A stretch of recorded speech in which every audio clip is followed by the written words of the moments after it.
Прекината потрагата по исчезнатите од Коста Конкордија. Шумски пожар. Без иднина, животот им станува пекол кога ќе ги напуштат домовите. Никој не сака да им помогне и да ги вработи, а вратите секаде им се затворени, кога искрено ќе кажат дека доаѓаат од дом за деца без родители. Откако ќе навршат 18 години и ќе ги напуштат згрижувачките домови и семејства, децата без родители остануваат буквално на улица, а нивната реалност станува уште посурова. Целото општество ни врти грб, не третираат како криминалци. Проговорија за мачниот живот дел од поранешните штитеници во домовите, кои за да дојдат до парче леп поминале низ вистинска голгота. На многу врати затропале молејки за каква било работа, но разговорот завршувал во моментот кога ќе се представат како поранешни штитеници. Кај што сум тропнат тоа година кој сум испана на 18-та година, никој ми кога ќе видиме дали има работа, дали нема, така да те откачат, да не ти кажат оти не.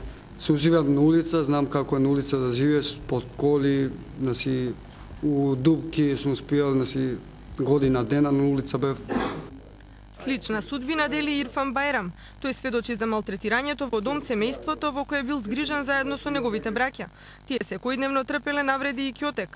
Бајрам во еден момент одлучил да стави крај на тортурата, да се соочи со стравот и да побара помош во центрите за социјална работа. Обидот бил залуден, наместо да се подобри, состојбата се влошила. Мислев дека можам како некого да се обратам, а таму ми беше само социјалниот центар, социјално. И ќе одев таму и нормално. Добро бе, дете, ајде, и ти не си некој цвеќе за мирисање, ајде, ќе помине уште малце, ќе напуниш 18. Ајде, ќе излезеш, ќе најде чар. И ќе се јави нас, кај што ме чуват и одма ќе се дерат. Ама како си можел ти да појдеш таму без моје знаење? И никому ништо, тепањето станува тепан. Кај ќе се жалиш? Најголем дел од семејствата одлучуваат да згрижат деца единствено заради паричната помош што ја добиваат од државата, велат поранешните штитеници.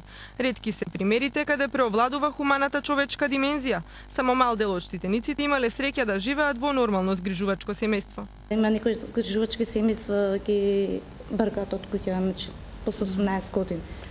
Кај цвета не, ги рече здравје кој ќе се омажиш, можеш од нашата куќа да излезеш. Работите треба да се сменат од корен, апелира детската амбасада Меѓаши. Уште во домовите треба да се препознаат квалитетите на децата без родители и да се инвестира во нивно подобро образование. Само на таков начин ќе се прекине кругот на ужасот низ кој тие минуваат. Некој мора да врши надзор над овие младинци до нивното конечно самостојување. Дури не е доволно и вработување да му обезбедиме.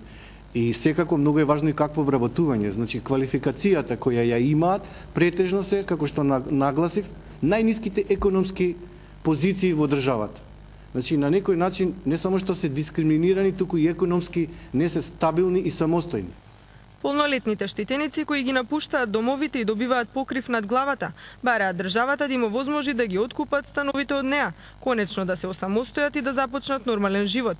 Велат неизвестноста ги спречува да планираат семејства и зад себе да го остават мачниот штитенички живот.